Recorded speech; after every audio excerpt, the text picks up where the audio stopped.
to Doctor Who DVD reviews with Doctor Who the Fourth Doctor, and for this special long weekend episode I'm going to give you a review of my new series box sets and just a bit of what I think about the Doctors and my favourite episodes from those new series seasons. So if you want me to review any new series episodes or an entire box set by itself, I'm happy to do it. Just leave a comment or inbox me and I'll get around to doing that for you. So first of all, we'll do this review in three parts. We'll start with Christopher Eccleston's Doctor first, then we'll move on to David Tennant, and then we'll finish off with Matt Smith, the 11th Doctor. So Christopher Eccleston, there he is, plays the 9th Doctor in Season 1 with Rose as his companion and also Captain Jack for the last 5 episodes, and another kid, Adam, who no one really likes, so I don't really count him.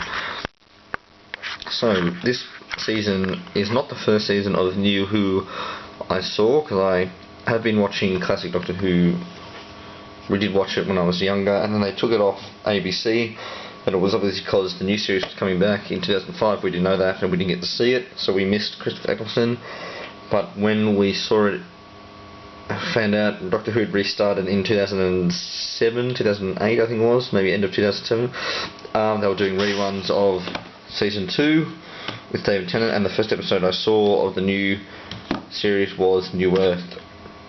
It's the first ever episode I saw of the new series altogether, because obviously some of these weren't out yet, but because I was doing reruns of Season 2, I saw New Earth first. So I missed watching Christopher Eccleston at the time he was broadcast, which is a shame, because he's actually one of my favourite Doctors, because he's moody and he's you can see that he's suffering in his eyes, and that the Time War has really deeply affected the 9th Doctor and possibly the 8th, but we don't know what happened, at least on television, what happened to the 8th Doctor and how he regenerated so into the 9th, so we don't know. But he starts out as a really kind of mournful, sorry character, and then eventually moves towards the end of the season where he regenerates into David Tennant for the second season. He has learned to live with the guilt of the killing the Time Lords. So that's a good way for his character to develop over the 13 episodes of this season. And I've always just loved this season. It's just a great way to introduce fans to the series of Doctor Who, if they haven't seen any classic Doctor Who. So let's go on to the box. We've got the TARDIS in the background there, the Doctor and Rose on the front, Doctor Who, the new Doctor Who logo, the complete first series, PG for... what's it rated PG for?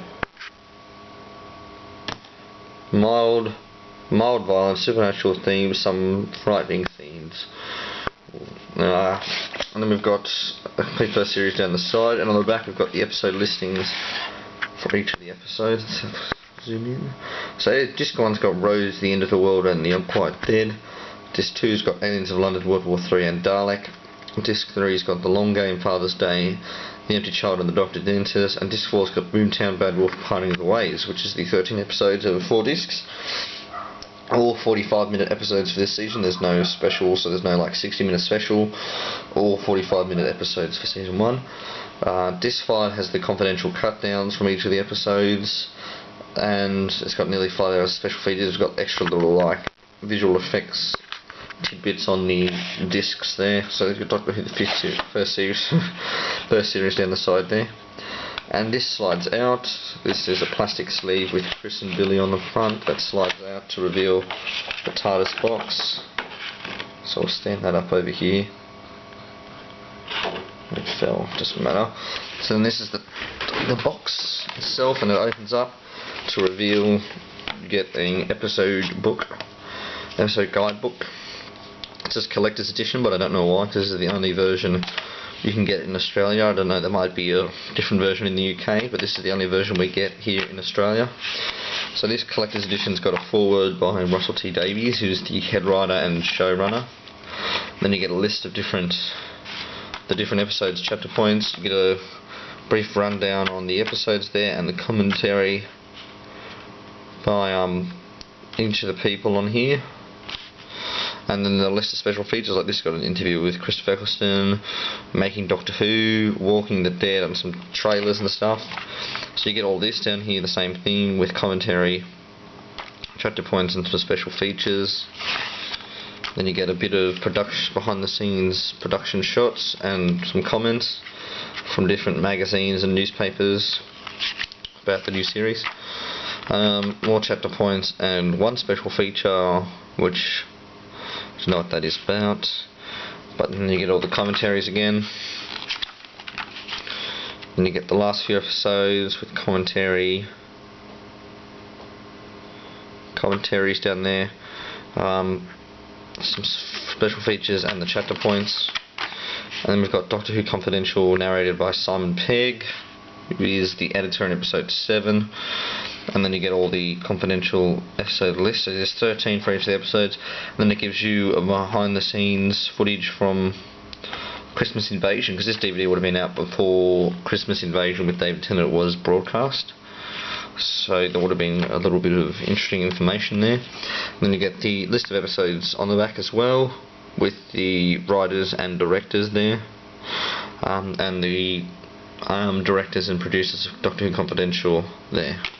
So that slides back into that little handy booklet thing, and this opens up to reveal the Doctor Who Confidential disc with the Doctor and Rose and a clapper, I think they're called, is that right? Yep, I think so. And then here are the discs for each of the episodes. So you get disc 1, disc 2, disc 3, disc 4. They're all on here. And those are all the different episodes. These ones don't have episodes written down the side, like the further DVD releases will, and season 5. And that's why you have the booklet and the episodes listed at the back of the disc.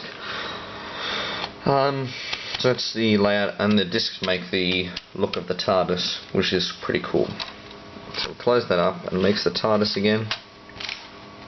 Got your own little personal TARDIS with Chris and Billy on the outside, ready for more adventures. Alright, so the first series is a good series. Usually it doesn't cost that much. I don't know how much it is now, but when I bought it, which was when it was relatively new, because I wanted to watch the 9th Doctor,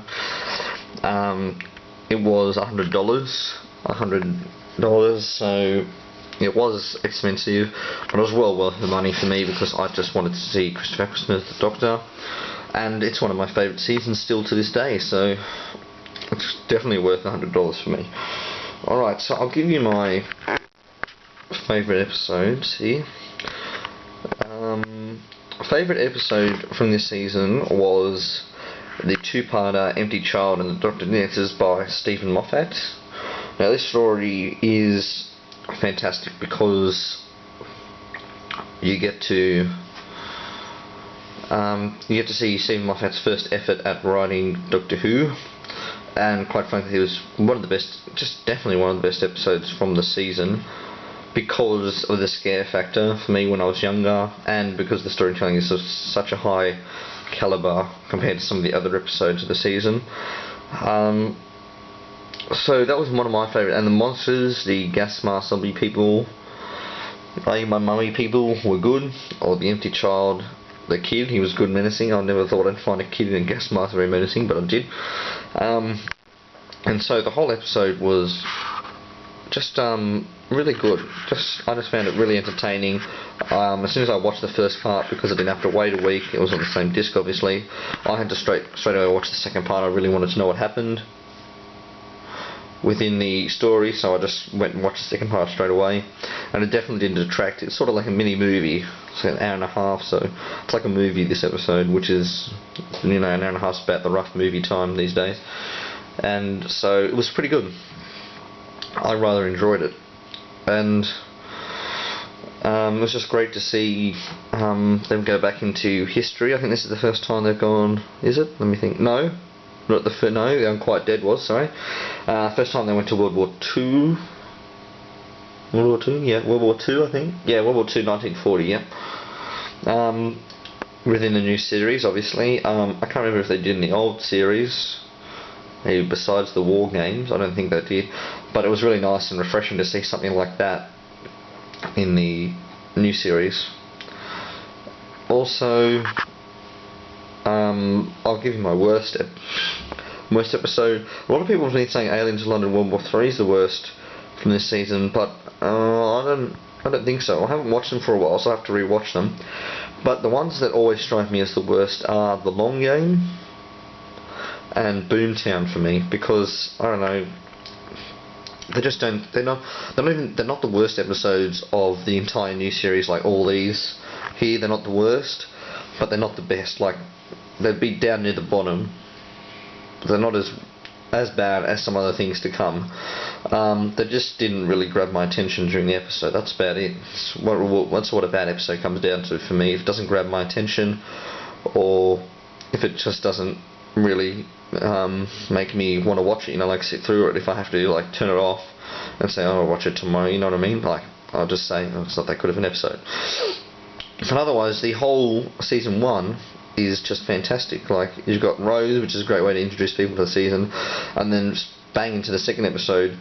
It's taking no chances. You're already on like a space station in the future with aliens everywhere. I mean, they didn't go to an alien planet obviously to alienate people, but still that was pretty far out for a series that had just started. Into the second episode already you're seeing aliens, which is great for all the old classic fans out there, and for the new fans just to see what the Doctor is really about. So this is my review of the Ninth Doctor's time in the TARDIS, which is only one season unfortunately. Would have loved to see him in the second series. I think some of the episodes would have benefited from him. Maybe after the second series, if he had left, we could have had David Tennant coming in at the third, and then it would have been much better, because some of the second series episodes really lack, for me anyway. But that doesn't matter. So thanks for watching my review of the new series and Chris Eccleston's first series in the TARDIS, and we'll be back soon with a review of David Tennant's time in the TARDIS. Thanks for watching Doctor Who DVD reviews.